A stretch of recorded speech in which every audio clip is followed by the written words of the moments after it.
Philippians chapter 4, verse 6 to 7. Do not worry about anything. Instead, pray about everything. Tell God what you need and thank Him for all He has done.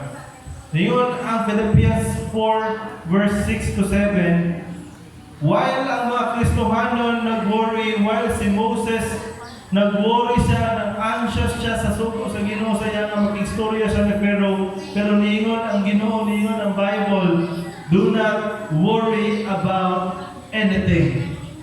Instead ka mag-worry ta, ang iyon sa Biblia, pray about everything. Iyon sa, tell to God what you need. Istorya sa Ginoo kung sa iyong kinahanglan o pasalamati siya sa kung sa iya ang nakataw na. Aside from that, ikaw padayonon ang giingon ni ang Ginoo diri sa ato ang main verse sa Exodus chapter 3. Diri sa verse 12 nagingon siya diri. And Exodus chapter 3 verse 12 niingon siya, I will be with you. While uneasy si Moses, usa giingon ni Lord sa iya, Lord, kinsa man lang ko, Lord, kung mag-istorya ko Pharaoh, niingon ra ang Ginoo, sa iyo ra kayo to ba? I will be with you. Igsoon kita nga mga Kristohanon, mo ganing gitawag tag mga Kristohanon kay naatay gisundan ng Dios. Ug samtang nagsunod ka diha sa Ginoo, nagingon ang Ginoo nga dili ka dapat ma-worry kung sa man na. Kung mag-worry man ganita, usa lang may assurance ni Lord. Niingon si Lord, I will be with you. Number 2, we might feel unworthy like ni Paul. Sa ato ang pagkakristohanon, maskin pa o 20 years na kang nagsimba, maskin pa o 10 years na kang nagsimba, igsoon maka-experience niya punta ani unworthiness. 1 Corinthians chapter 15 verse 9, niyo siya today, for I am the least of the apostle and do not even deserve to be called an apostle because I have persecuted the church of God. Si Apostle Paul, kinsa gani na siya gani before na siya nahimong Paul? Si Saul. Si Saul is well known sa tanang mga Kristohanon nga kusog kaayo manglutos o Christian. Mura na siya o atheist. Pero mura na siya atheist nga iya ang hantingon pa ng mga Kristohanon.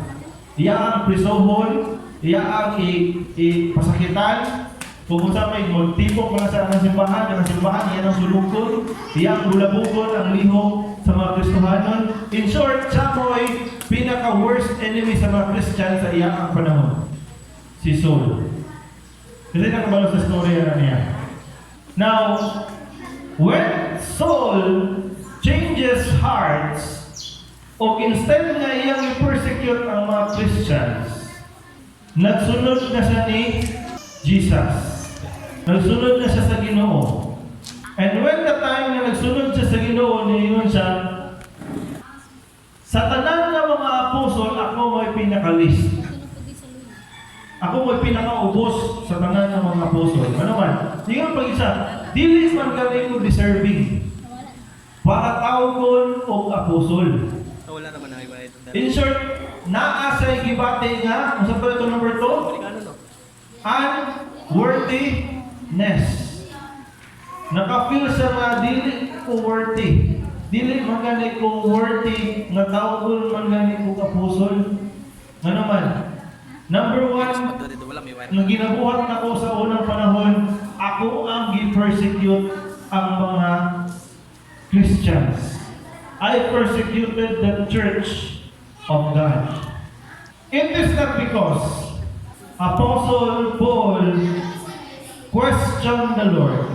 Wala siya nag-question ni God. Igyan naman tayo na wala question mark yan. Pero kaning tanan nga iyang isulti diri sa verse 9, mauna kanan iya ang gibati. Niyon sa and I do not even deserve to be called apostle. Mauna iya ang feelings. Mauna iyang gibati nga Lord, ubos pa kay kinyo Lord nga alagad. Dili magani ko pwede matawag ng apostle Lord, ang isa ako ang mga ibang buhat. Does he even deserve to be called apostle? This is due to what he have done before in the past, hunting Christians, persecuting the church of God. And now that he is already walking with God, nag-change ang iyang heart. Same with us and so on, even if we are Christian for how many years, there are things that we feel like unworthy. Muna yung reason nga iingon sa pastor, alik mo din sa tubangan, kapag kanang na gusto ipampuan, mag-ampo ka ninyo, akong gihangyo, ang ano sa stage para maampuan mo, malihansan mo. Dili mo dool.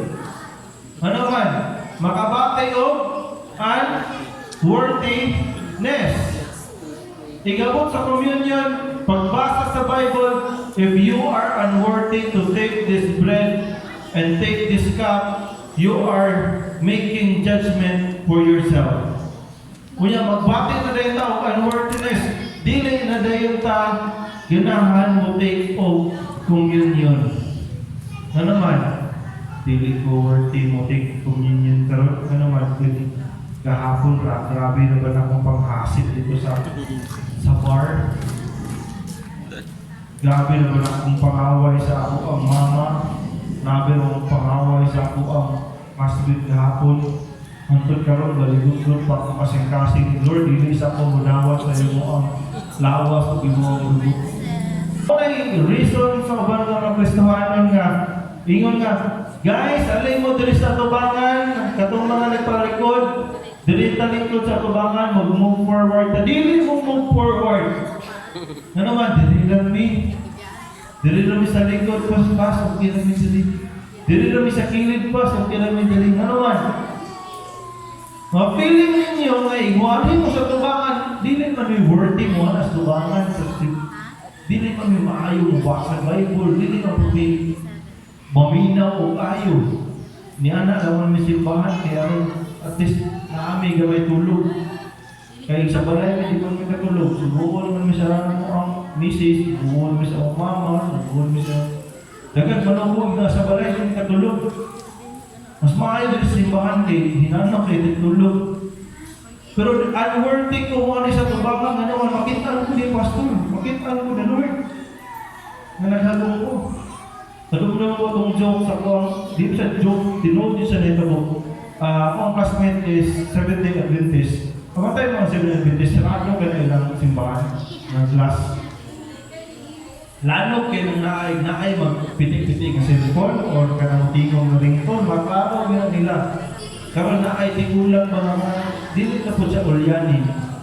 Pero, agi kay, katulong kayo siya, natulog siya, ano ba taong nagduko ano? Ang iyang kamutiran, isang day sa iyang lock niya dali. Siguro sa gagayo ko, pero galing ko siya. Karoon kay, agi kinakatulog siya na balance man siya. Gawin na yung ulo dito sa salog. Pag bundak sa iyang ulo, pero ting grabe na nagubo. Parang kayo kay close door man. Dilanog kayo. Lingi ng tao. Paglingi sa tao, pagkakita na sa tigulang ni kalot ron puno siya ulo kung nakapok sa siminto ba sa loob niya. Anak ulit siya. Nakatulog ko. Kaya ang tao may bawal makatawa kay nabas tutungo sa misa. Pugong-pugong yung sila yung tao, bilis na makatawa kay sa taon na din kayo sila yun. Ginawa, nakatulog at tiguang. Aminado po dyan, nakatulog din siya. Hasta ang nilalo ko nung ministro, nagsige talikod ng ministro na kay dili na kagawang pag-ibig. Katawag na dyan tayo yun. Muna lang mo balik so, dili ganahan mo pagkubang. Ano manig, dili ka sa tubaan mo, hagba yung ulo, mas ulaw. Magiging sa kanya sa ito sa gabi. Why? We feel unworthiness. Muna nga itong mga iba itong mga friends, manimba ka. Kuyon ka, hamulan, ano man, para na sa mga reliyoso mga tao. Ako alay masangit na akong sungay, nagsakitig ko sa lahat. Ano man, ma-feel nila ang unworthiness. So, dili siya exempted sa mga Kristohanon igsuon. But what God said in Isaiah chapter 43 verse 1, ninyo siya, but now, O Jacob, listen to the Lord who created you. Verse 2, O Israel, the one who formed you, say, do not be afraid, for I have ransomed you. I have called you by my name, and you are mine. Kung ikaw nakapagyapon ng feeling mo nga unworthy, gyapon ka, Lord, murag dili pa man yun ko worthy, Lord, imo na kong ipaptize dito sa dagat, Lord, ipapaptize din ko, Lord, pero pagkawas na ko, Lord, murag feeling na ko, wagi na ba ko sa akong kinabuhi, Lord. Murag mauna yun gyapon, Lord. Pero niyon ang Ginoo, do not be afraid. Ano man? For I have ransomed you. Ako naman mong giluwas. Ako naman mong giransom. Ako naman mong gikuha. Ako naman mong gikuha sa iyo ang gikabalakan. Let us remember that the Lord already ransomed us. And when the time ang Ginoo nagtawag sa ato gitawag niya kay kita iyaa. Amen ba?